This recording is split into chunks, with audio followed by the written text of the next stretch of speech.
Ok, bonjour à tous.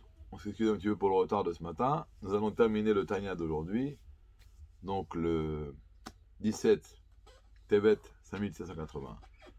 Aujourd'hui, on va terminer le Perek 12. Alors, hier, on a dit qu'il y a trois vérotes, on en a mentionné deux, que même le Benoni ne peut pas s'en échapper. Et on a dit une de ces avérotes, c'est pas une avéra, c'est que le fait qu'il y a des pensées qui vont monter du cœur au cerveau.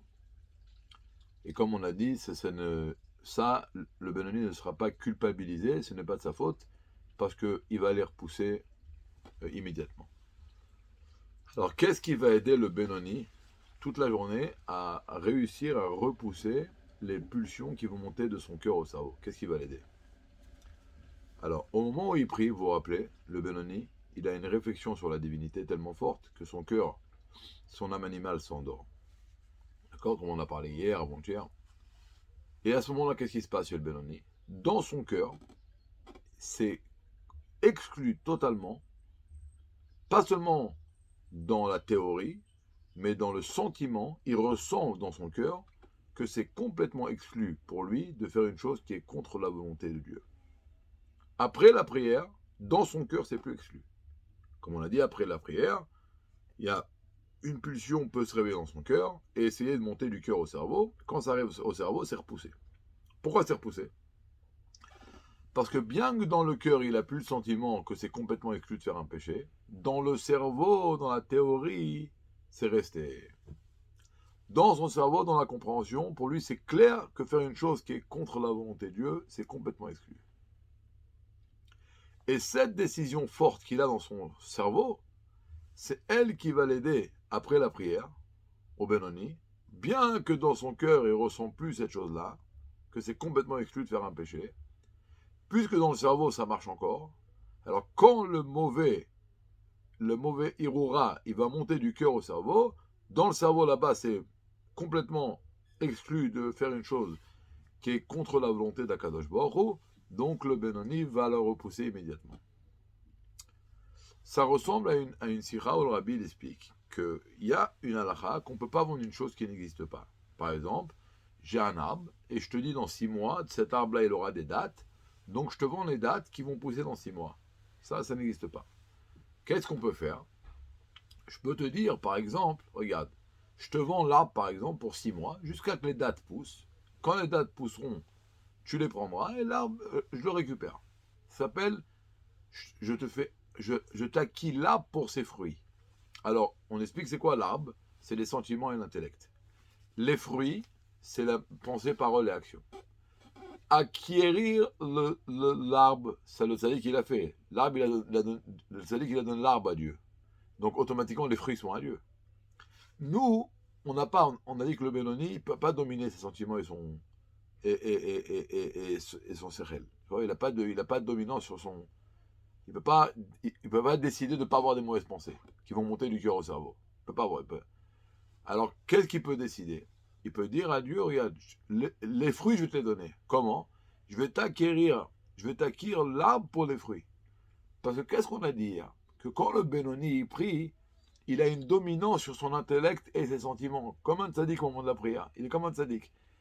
Et donc, cette dominance qu'il a sur ses sentiments et sur son intellect pendant la prière, c'est ça qui lui promet qu'après la prière, les fruits sont à Dieu. Je te donne l'arbre pour les fruits. Une fois, le rabbi, dans un Mahamar, il a dit que, c'est écrit dans la Gemara, que toute la raison pour laquelle un homme faute, c'est parce que rentre en lui un vent de folie. Le vent de folie, c'est tout simplement le vent qui nous dit fais un péché, c'est pas grave. D'accord? Personne demain matin va aller manger du cochon ou faire une avéra plus grave, aller à l'église. Pourquoi? Parce qu'on ne veut pas le faire. Pourquoi on ne veut pas le faire? Parce qu'on sait que si on le fait, on se sépare de Dieu. C'est quoi le vent de folie? C'est celui qui nous fait sélectionner les péchés. Il dit, ça c'est grave, donc si tu le fais, tu te sépares de Dieu. Ça c'est pas très grave, tu peux le faire. Mais ça, c'est un vent de folie. Qu'est-ce qui fait que le vent de folie puisse pénétrer en nous, le rabbi dit? C'est parce que l'âme est obscure. Et pourquoi l'âme elle est obscure? Parce qu'on ne prie pas comme il faut. Dans le Mourakan, dans son livre Le Likutei Torah, il dit que toutes les mitzvot positives sont comparées, sont parallèles aux 248 membres. Il y a 248 mitzvot positives qui sont parallèles aux 248 membres du corps. Et il y a 365 mitzvot négatives qui sont parallèles aux 365 nerfs. C'est quoi la prière? La prière, c'est la colonne vertébrale. Et là, on comprend. Et c'est pour ça que c'est écrit dans Yom Yom que le début de la descente, chez un homme, le début de la chute, c'est qu'il ne prie pas comme il faut. Tout devient froid, tout devient sec, l'atmosphère se refroidit, et là, il tombe de palier en palier. Le Hadmour avec lequel il termine le Tanya d'aujourd'hui, il dit que le Benoni, il n'a pas seulement des bons rapports avec Dieu, parce qu'il y a deux sortes de mitzvot dans le monde. Il y a Ben Adam la Makom, nous et Dieu, il y a Ben Adam la Chavero, nous et les autres. C'est aussi important. D'accord, on a dit commandement, les 5 premiers, c'est nous et Dieu, les 5 derniers, c'est nous et les hommes. D'accord, il y a deux systèmes. Maintenant, qu'est-ce qu'il dit? Tout d'un coup, j'ai un sentiment de colère qui me monte dans mon cœur, ou un sentiment de vengeance. Le Benoni, qu'est-ce qu'il fait? Il le repousse immédiatement, comme un péché. Alors là, il dit une chose impressionnante. Il dit, et en plus, si quelqu'un m'a fait du mal, pas seulement que je ne vais pas me venger, mais en plus, je vais lui faire du bien.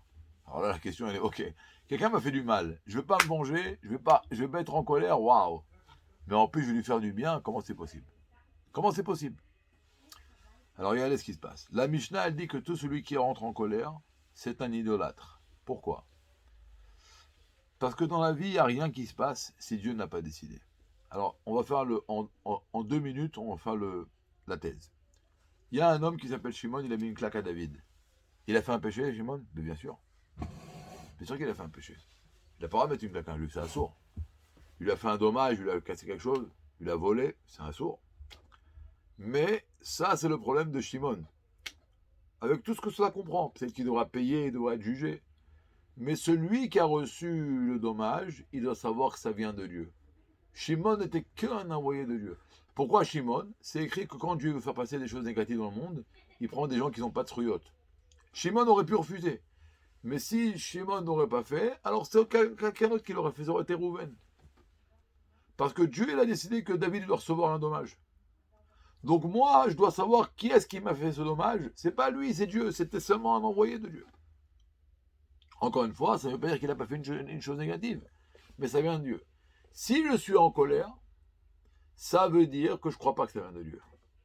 Et si je ne crois pas que ça vient de Dieu, ça veut dire quoi? Que je crois qu'il y a des choses dans le monde qui se passent, et c'est pas Dieu qui les a dirigées.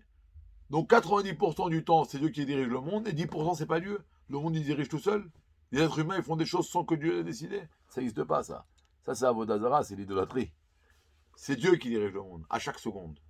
Il n'y a rien qui se passe. Comme c'est écrit, En Adam Zokef Etzbao Milemata, un homme ne va pas courber son petit doigt ici dans ce monde-là. Ela Imken, si et seulement si, Chizu Alav Mileman, on a proclamé comme ça dans le ciel. Donc je ne vais pas être en colère. Et plus que cela, puisqu'en vérité, quand il m'a fait du mal, cet homme-là, c'est pas lui qui me l'a fait, c'est Akadosh Baruch. Donc je suis pas en colère.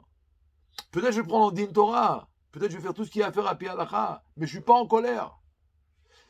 Plus que cela, puisqu'il n'y a pas de mal qui descend d'en haut, et tout ce qui se passe, ça vient de Dieu, donc cet homme-là, en vérité, il ne m'a pas fait du mal, il m'a fait du bien. Parce qu'il n'y a pas de mal qui vient d'en haut.